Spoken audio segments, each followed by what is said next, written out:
I am Miles, the storyteller behind Noctavelle Audio, a home for emotional storytelling, soft fantasy, and haunting little dreams told in voice. If you enjoy stories that feel like a whisper in the dark, take a moment to subscribe to Noctavelle Audio and turn on notifications. That way, the next quiet story will find you right when you need it. Tonight, we begin at an abandoned station on the edge of town, a place where the rain does not quite sound like rain, a place where a train arrives twice and some memories come back before you are ready for them. So settle in, dim the lights, and let the night carry you quietly onto the platform. Mia first heard the whistle on the last night of the month. Not from the street outside, not from any train she could see. It came from the old station at the edge of town, the one people said had been closed for years. When she looked up from the wet pavement, there was already light on the tracks, and a train that had not been there a moment before. The station at the end of Astor Street had been empty for so long that most people in town stopped noticing it. The clock above the platform no longer kept time. The ticket window was boarded up. Weeds pushed through the cracks in the stone. And on most nights, the only sound there was the rain. Mia knew the station well anyway. Not because she traveled often. She almost never did. But because she had once spent an entire winter waiting there for someone who never came home. Eileen, the name still moved through her like a cold draft. Some nights it felt like grief, some nights like guilt. Most nights she could not tell the difference anymore. On the last evening of the month, Mia found herself walking back to the station without meaning to. The sky was low and silver with rain. The streets were nearly empty. And somewhere ahead of her, just beyond the dark shape of the platform, came a sound so small she almost mistook it for the wind. A whistle, soft, brief, familiar in a way that made her stomach tighten. Mia slowed near the entrance to the station. The iron gate stood open. The lamp by the stairs was lit, though she could not remember seeing anyone come to check it.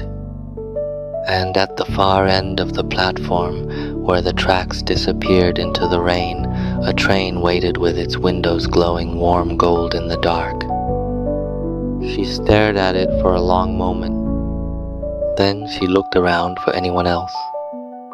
No one was there. No passengers. No station staff.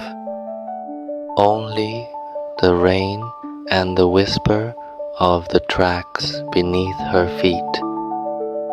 The train door opened with a quiet sigh. A man in a dark coat stood just inside. He wore a conductor's cap pulled low over his brow. When he looked at Mia, his expression was not surprised. It was almost gentle.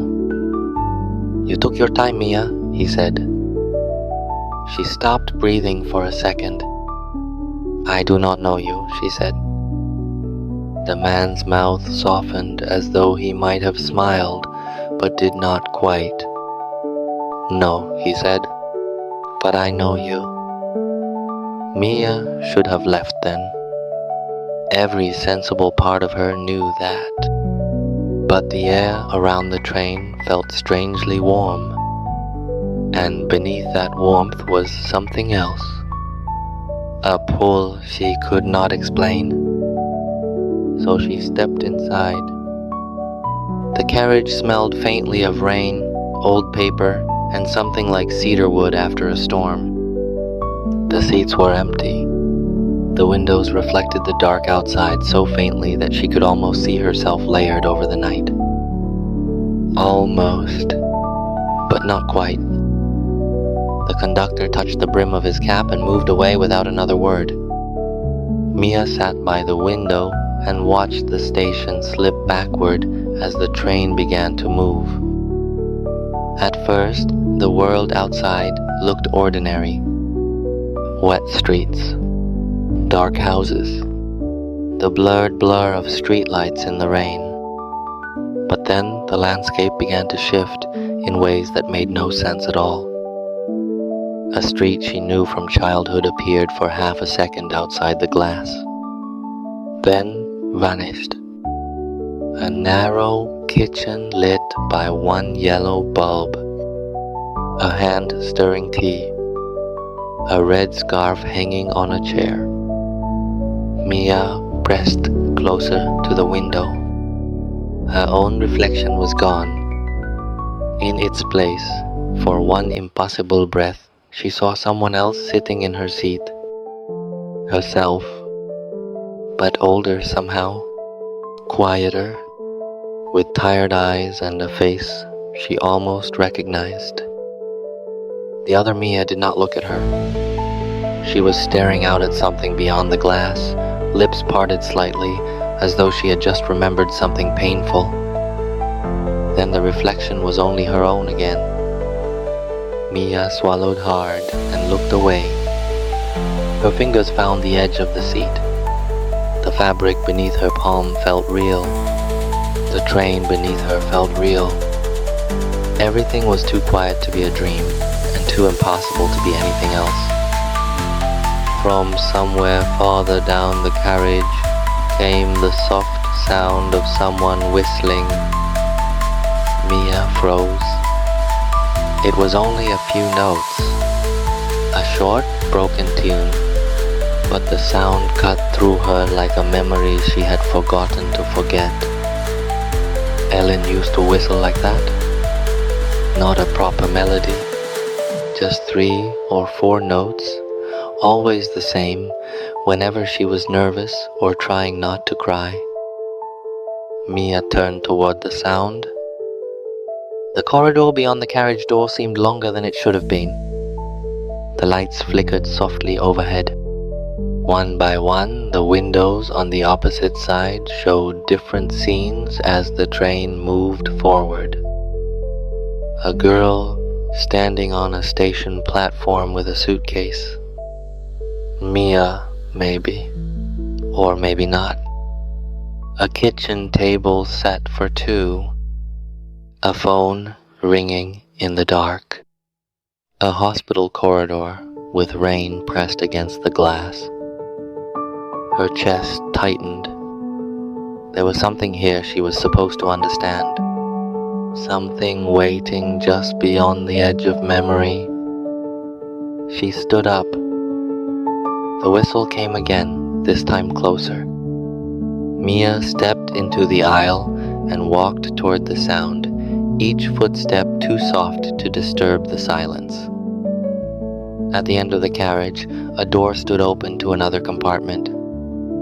She should have seen nothing but darkness. Instead, she saw rows of seats lit by a pale blue glow. And in the window on the far side, a figure sitting with her back turned. Mia stopped. The figure's shoulders were familiar. The shape of her hair, the tilt of her head, the way she folded one hand over the other in her lap. Eileen, Mia whispered. The figure did not turn, but the whistle stopped. The train shuddered once, gently, like a held breath. And then, from the seat beside the figure, something small slid to the floor. Mia bent to pick it up. It was a scarf. Red, soft with age, one end frayed where it had caught on something rough. Her breath caught. The scarf was familiar in the worst possible way. She had seen it before, or maybe she had held it. Or maybe Elin had wrapped it around her hands on a winter morning so long ago that the memory had buried itself under everything else. Before she could think, the train lurched. The lights went dim, the windows darkened. Somewhere behind her, the conductor called her name, but his voice sounded far away now. Mia looked up. The figure in the next compartment was gone. The seat was empty. The whistle was gone too. Only the scarf remained in her hands, warm for one impossible second before cooling against her skin. Then, from the window, she saw it. Another platform. Another version of the station. And standing beneath the lamp at the far end as if she had been waiting there all along was Elin. Mia's heart lurched. She pressed her palm to the glass. Her breath fogged it at once. Elin's face was half turned away, just enough that Mia could not see whether she was smiling or crying or looking for someone else entirely. The train began to slow. The wheels whispered over the tracks. Mia took one step toward the door, then another. The scarf slipped in her hand, and when she looked down for only a second, the platform outside shifted. Elin was gone. Mia's stomach dropped. She spun back toward the window, but the glass had gone black again. No platform, no light, no Ellen. Just her own reflection, pale and shaken, staring back at her in the dark. And in that reflection, for the briefest instant, Mia saw something else. A second reflection standing just behind her shoulder. A hand on the back of her chair. A shape she could almost trust. The train whistle screamed. The carriage lights shattered into white. And Mia felt the floor tilt beneath her as if the whole train were splitting open into 1,000 versions of itself. She held onto the red scarf with both hands. The last thing she heard before the dark swallowed the windows was a voice, soft as breath, saying her name again. Not from ahead, not from behind, but from somewhere inside the memory she had not yet recovered. The train whistle screamed. The lights shattered into white. And the last thing Mia heard was her own name, spoken from somewhere deep inside a memory she had not yet recovered. And just like that, the train was gone. The lights vanished into the dark. The whistle faded somewhere beyond the rain. And Mia was left standing on the platform with a red scarf in her hands and a name she was not ready to remember. If this story stayed with you, subscribe to Noctavelle Audio and turn on notifications. That way, the next quiet chapter will find you when it arrives. Until then, rest well. And if you hear a whistle in the rain tonight, maybe do not answer it too quickly.